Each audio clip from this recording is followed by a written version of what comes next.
Hello everyone, प्यारे बच्चों। आज से हम एक बहुत ही इम्पोर्टेंट सीरीज जो है वो शुरू करने जा रहे हैं हरियाणा बोर्ड के स्टूडेंट्स के लिए। तो फिजिक्स के अंदर जितने भी आप चैप्टर्स पढ़ते हैं, टोटल 10 यूनिट हम पढ़ते हैं। तो ये सीरीज हम शुरू कर रहे हैं। इम्पोर्टेंट एमसीक्यू इसमें हम करवाएंगे। तो सारे important MCQ chapter wise, unit wise हम स्टार्ट करेंगे। तो आज ये हमारा फर्स्ट लेक्चर है, पहली क्लास है। तो इसमें एमसीक्यू हम डिस्कस करते हैं और ये स्टार्ट हमने देखो कहीं ना कहीं से करना है। तो मैंने फिलहाल मेरे पास जो पीडीएफ अवेलेबल थी ऑप्टिक्स से रिलेटेड है, तो यहीं से मैं शुरू कर रहा हूँ। तो बाकी सारे यूनिट्स की भी इसमें जो है पीडीएफ मैं लेके आऊँगा, जिसमें आपको इम्पोर्टेंट एमसीक्यू करवाए जाएंगे। तो चलिए बिना किसी देरी के शुरू करते हैं। सबसे पहला जो क्वेश्चन है आप देख सकते हैं, क्वेश्चन नंबर 1। तो इसमें क्वेश्चन जो है वो आपको हर टाइप के क्वेश्चन देखने को मिलेंगे, इजी, डिफिकल्ट। जैसे कि पहला क्वेश्चन आप देख रहे हैं, ये हरियाणा बोर्ड में 2015 में पूछा गया था। ये देखिए 2015 में ये क्वेश्चन जो है ये पूछा गया था आपसे हरियाणा बोर्ड के अंदर। तो क्वेश्चन क्या है देखो, आंसर इसमें साथ में मेंशन कर रखे हैं। मैं कुछ आपको और एडिशनल इसमें साथ में बताऊंगा। जैसे कि क्वेश्चन नंबर 1 देखिए, what is the unit of focal length. तो यहाँ पर आपसे पूछा कि फोकल लेंथ की यूनिट क्या होगी। देखो फोकल लेंथ की जो यूनिट है, आपके पास ऑप्शन दिया, जैसे अभी मीटर होगी, डायोप्टर होगी, डिग्री होगी। तो जैसे कि आप ये वाली यूनिट देखिए, डायोप्टर जो है, डायोप्टर किसकी यूनिट होती है? डायोप्टर तो पावर की यूनिट होती है, आप सभी को पता होगा। उसके बाद जो डिग्री है, डिग्री किसकी यूनिट होती है? डिग्री आपको पता है कि एंगल का मेजरमेंट जो है वो डिग्री में करते हैं। वैसे ऐसा यूनिट जो है वो रेडियन हम रखते हैं, बट डिग्री में भी आप एंगल का मेजरमेंट जो है वो करते हैं। तो जो आपका आंसर होगा, फोकल लेंथ की बात हो रही है। तो फोकल लेंथ मींस, देखो यहाँ पे एक वर्ड आ गया लेंथ, फोकल लेंथ। तो लेंथ में आपको पता है कि लेंथ का मेजरमेंट आप मीटर में करते, तो आंसर क्या बनेगा इसका? मीटर बनेगा। ठीक है, नेक्स्ट क्वेश्चन पे चलते हैं। क्वेश्चन नंबर 2 देखिए, क्वेश्चन नंबर 2। क्वेश्चन नंबर 2 में एक बार मैं पेन थोड़ा सेलेक्ट कर लेता हूँ। क्वेश्चन नंबर 2 के अंदर, क्वेश्चन नंबर 2 के अंदर देखिए, क्वेश्चन नंबर 2 में पूछा the relation between focal length and radius of curvature, यानी कि एफ और आर के बीच में आपने रिलेशन बतानी है in case of spherical mirror. देखो स्फेरिकल मिरर आपको पता ही होगा, स्फेरिकल मिरर जो होते हैं, जो मैं किसकी बात कर रहा हूँ, स्फेरिकल मिरर की बात यहाँ पे हो रही है। स्फेरिकल मिरर जो होते हैं, आपको पता है कि स्फेरिकल मिरर में हम पढ़ते हैं, एक तो आपका कॉनकेव हो गया, है ना, कॉनकेव मिरर। एक आपका हो गया, इसमें आप पढ़ते हैं convex mirror, concave mirror, convex mirror, ये सब आप पढ़ते हैं। जैसे मान लीजिए मैं यहाँ पे कॉनकेव मिरर ड्रॉ कर लेता हूँ। ये हमारे पास है कॉनकेव मिरर, देखिए ये हमारे पास कोई कॉनकेव मिरर हो गया। ये जो है एक प्रिंसिपल एक्सिस है। यहाँ पे क्या होता है, यहाँ पे पोल होता है, और इधर मान लीजिए कहीं ना कहीं यहाँ पे आपका सेंटर ऑफ कर्वेचर है, और यहाँ पे है आपका फोकस। ये आपको सभी को पता होगा, सेंटर ऑफ कर्वेचर क्या है? It is the centre of the sphere of which this mirror is a part. ये जो मिरर है, ये स्फेरिकल मिरर, ये किसी न किसी एक स्फीयर का पार्ट है। तो उस स्फीयर का जो सेंटर होगा वही इसके लिए क्या काम करेगा? सेंटर ऑफ कर्वेचर का काम करेगा। फोकल लेंथ की बात हो रही है, तो फोकल लेंथ कहां से? यहाँ फोकस से लेके और पोल तक की दूरी को हम बोलेंगे फोकल लेंथ, जिसको हम स्मॉल एफ से लिखते हैं। और सेंटर ऑफ कर्वेचर से लेके पोल तक की जो दूरी है, इसको हम बोलते हैं रेडियस ऑफ कर्वेचर, यानी कि उसको बोलते हैं कैपिटल आर से। तो रिलेशन क्या होती है? R is equal to 2 into f, या फिर आप बोल सकते हो जो फोकल लेंथ होती है ये आपका आर बाय 2 होती है। तो आप देख सकते हैं करेक्ट आंसर क्या होगा, ये f equal to r by 2। Next question पे चलते हैं। क्वेश्चन नंबर 3 देखिए, क्वेश्चन नंबर 3 के अंदर पूछा गया हमसे, क्वेश्चन नंबर 3 देखो, question number 3, the correct mirror equation हमसे पूछी है। तो देखिए 1 बाय 1 देखते हैं। सबसे पहले जैसे कि आप देखें, ए के अंदर लिखा 1 by f equal to 1 by v plus 1 by u. क्या आप सभी को पता होगा कि v यहाँ पे क्या डिनोट करता है, u क्या डिनोट करता है? v डिनोट करता है इमेज डिस्टेंस फ्रॉम द पोल, और u डिनोट करेगा ऑब्जेक्ट डिस्टेंस फ्रॉम द पोल।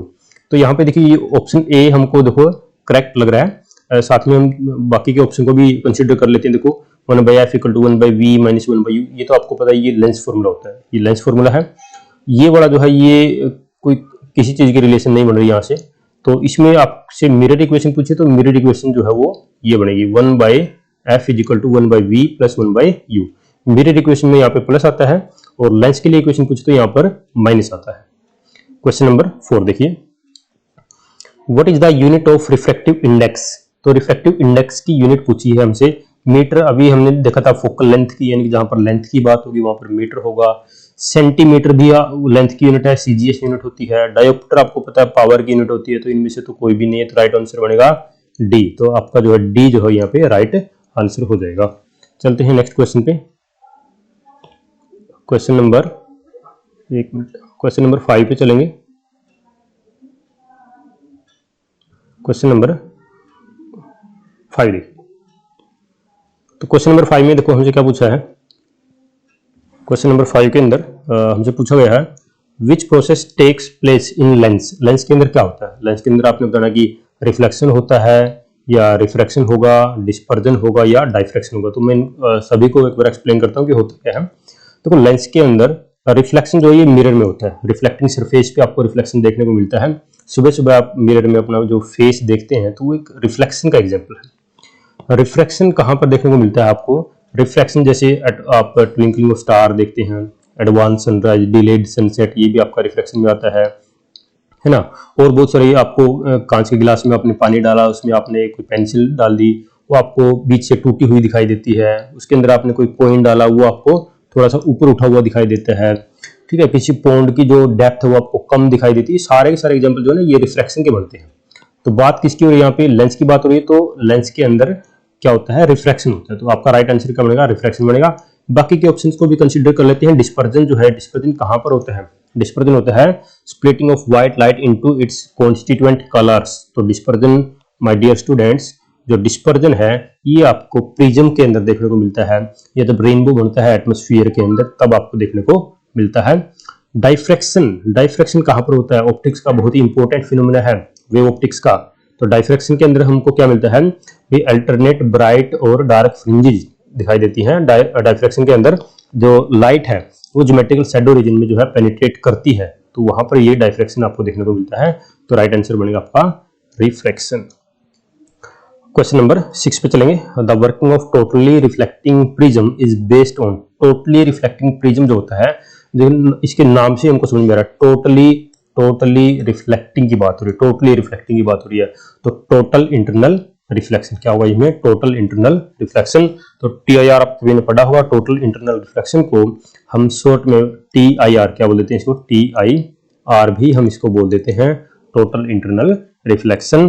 तो इसमें ये आपको कहां पर देखने को मिलेगा, ये आपको जैसे ऑप्टिकल फाइबर, इसका सबसे बेस्ट जो है वो इसकी एप्लीकेशन है ऑप्टिकल फाइबर की। आप लाइव कवरेज देखते हैं कहीं से भी क्रिकेट मैच की, या अभी आपने रिपब्लिक डे परेड देखी होगी, तो वहां पर ऑप्टिकल फाइबर का बहुत ही क्रिटिकल रोल रहता है।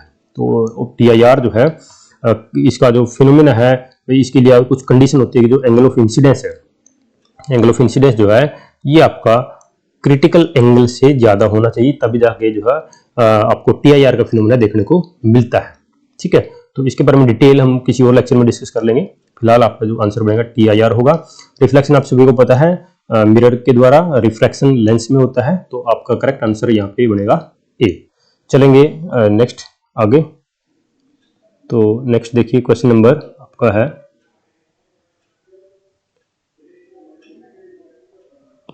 1 मिनट।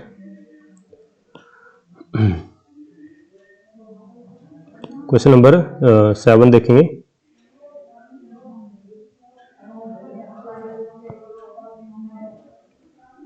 देखिए क्वेश्चन नंबर 7 में क्या लिखा है। क्वेश्चन नंबर 7 हमको कहता है कि pencil in a beaker field water seems broken. आपने किसी बीकर के अंदर पेंसिल को डाल दिया, वो आपको टूटी हुई दिखाई देती है। अभी थोड़ी देर पहले हमने डिस्कस किया था, किसका एग्जांपल होगा वो, रिफ्रैक्शन का होगा। किसका होगा, रिफ्रैक्शन का। क्वेश्चन नंबर 8 पे चलेंगे। Dioptre is the unit of.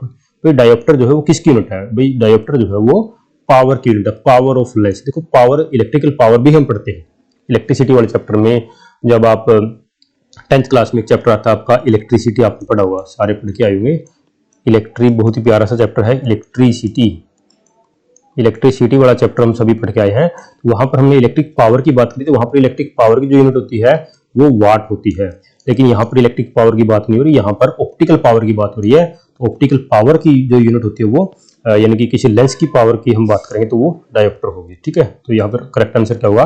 B. B is the power of lens. Next question पे चलेंगे। क्वेश्चन नंबर आपका 9 है। क्वेश्चन नंबर 9 में देखो क्या कह रहा है, देखिए, a thin convex lens of focal length 15 centimeter is placed in contact with thin concave lens of focal length 15 centimeter. What is the power of the combination?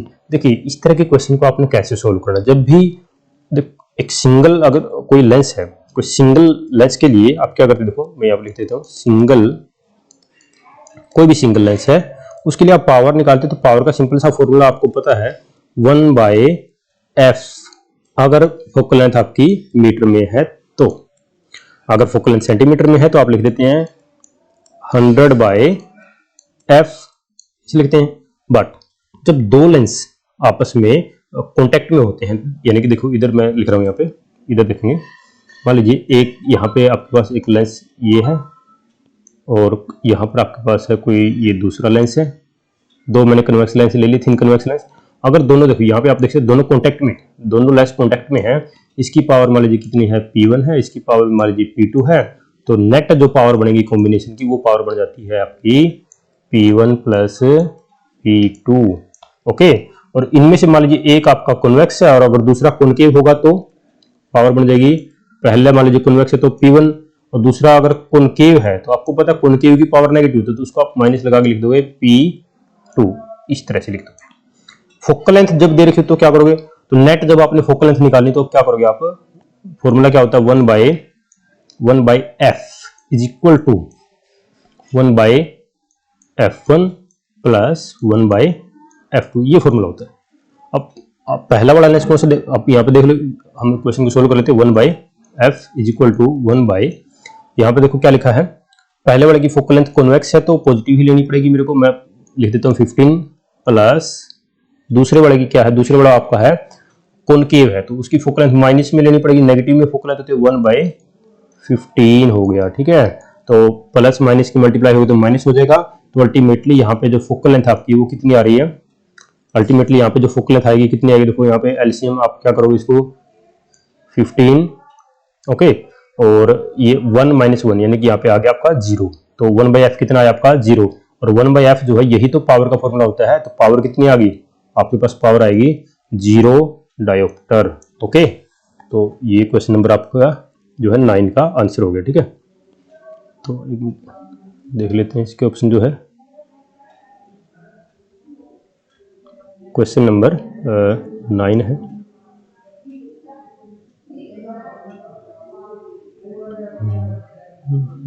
ये देखिए, तो क्वेश्चन नंबर जो 9 है, ये 9 का आंसर देखो यहाँ पे दिया गया है, ये रहा 9 का आंसर 0 डायोप्टर। ठीक है, आगे चलते हैं क्वेश्चन नंबर 10 पे। What is the power of lens with focal length 0.5 metre. देखो अभी मैंने फॉर्मूला बताया था, भैया आपने क्या करना है, लेंस की पावर बतानी है, उसकी क्या दे रखी है, फोकल लेंथ मीटर में दे रखी है, तो पावर का फॉर्मूला क्या बताया था, P = 1/f होता है, P = 1/f, तो लिखोगे P = 1/, फोकल लेंथ कितनी है 0.5, डेसिमल हटाओगे ऊपर 10 चला जाएगा तो 2 डायोप्टर आ जाएगा, सीधा ही क्या आ जाएगा डायरेक्ट, यहाँ पे देखो 2 डायोप्टर आ जाएगा। ठीक, 11 पे चलो, 2 lenses of power 20 dioptre and -10 dioptre are in contact with each other, the focal length of the combination.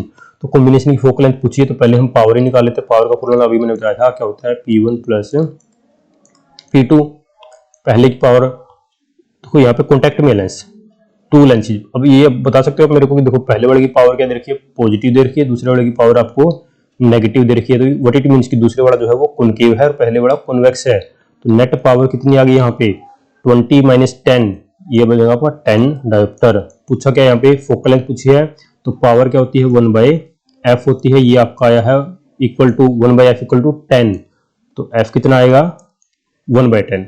Okay, f कितना आएगा 1/10 यानी कि 0.1 मीटर, 0.1 मीटर। ओके, सेंटीमीटर में लिखा है तो सेंटीमीटर में बदल लो इसको, 0.1 इंटू, 1 मीटर में 100 सेंटीमीटर होते हैं, 100 सेंटीमीटर, एक डेसिमल से एक जीरो कट जाएगा, आपका बचेगा यहाँ पे 10 सेंटीमीटर। ये देखिए 10 सेंटीमीटर यहाँ पे जो है करेक्ट आंसर होगा। आगे चलेंगे, नेक्स्ट आपका जो क्वेश्चन है वो है, एक मिनट,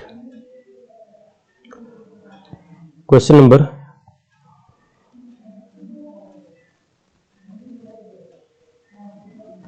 12। क्वेश्चन नंबर देखिए आगे है आपका, क्वेश्चन नंबर 12 है ये। A thin convex lens of focal length 15 cm is placed in contact with a thin concave lens of focal length 10 cm. What is the focal length of the combination? Again देखो same question, एक convex lens है जिसकी focal length दे रखी है, हम किसके contact में है, कॉन्केव लेंस के कॉन्टेक्ट में है जिसकी फोकल लेंथ आपको ये दे रखी है, और तो फोकल लेंथ कॉम्बिनेशन की पूछी, तो अगेन क्या फॉर्मूला लगाओगे, 1/f equal to 1/f1 plus 1/f2। तो जल्दी से लिखो इसको, 1 आपका ये हो गया 15, दूसरे वाला कॉन्केव है तो माइनस लगाओ दो, 1/10, एलसीएम बोलो कितना आएगा इसमें, एलसीएम आएगा इसमें 30, यहाँ पे आएगा 2 माइनस 3, तो ये बन गया -1/30। ओके, -1/30, तो ये हमारे पास क्या 1/f आया है। पूछा क्या है, what is the focal length of the combination, focal length पूछिए तो फोकल लेंथ कितनी बनेगी, -30 सेंटीमीटर। ओके, ये देखिए ये आपका -30 सेंटीमीटर आंसर।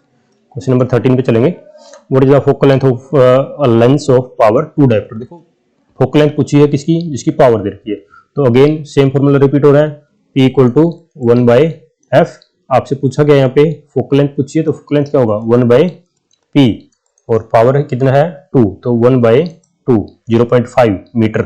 0.5 मीटर को सेंटीमीटर में मिलोगे तो 0.5 मीटर को सेंटीमीटर में मिलोगे तो 50 सेंटीमीटर आ जाएगा। ओके, चलेंगे आगे।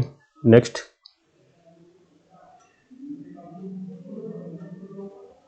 क्वेश्चन पे चलेंगे। क्वेश्चन नंबर आपका है आगे 14। देखिए आज हम 15 क्वेश्चन ही करेंगे इसमें, ठीक है, बाकी हम नेक्स्ट क्लास में करेंगे। क्वेश्चन नंबर 14 देखो, तो ये रहा आपका क्वेश्चन नंबर जो है 14 है। The working of an optical fibre is based. Optical fibre की वर्किंग किस पे बेस्ड होती है, अभी हमने कुछ देर पहले डिस्कस किया था, टोटल इंटरनल रिफ्लेक्शन पे बेस्ड होती है आपका ऑप्टिकल फाइबर की जो वर्किंग। ऑप्टिकल फाइबर का यूज कहाँ कहाँ पे है, तो ये आप मेरे को बताएंगे कमेंट बॉक्स में, ऑप्टिकल फाइबर का यूज कहाँ कहाँ पर करते हैं। क्वेश्चन नंबर 15 देखिए, which is based on the principle of total internal reflection. इनमें से क्या चीज है जो TIR, जिसके अंदर जो प्रिंसिपल है वो TIR का लगता है। TIR का प्रिंसिपल कहाँ पर यूज होता है, प्रिज्म में होता है, लेंस में होता है, टेलीस्कोप में होता है, या ऑप्टिकल फाइबर में। तो बार बार क्वेश्चन रिपीट हो रहा है, ऑप्टिकल फाइबर में क्या आएगा इसका, ऑप्टिकल फाइबर में TIR का प्रिंसिपल जो है वो यूज होता है। तो ये थे हमारे आज के कुछ क्वेश्चंस। तो नेक्स्ट क्लास में बाकी क्वेश्चन हम जो है नेक्स्ट क्लास में डिस्कस करेंगे। इस सीरीज में हम कंप्लीट जो है आपको MCQ जो है वो हम डिस्कस करेंगे। Thank you.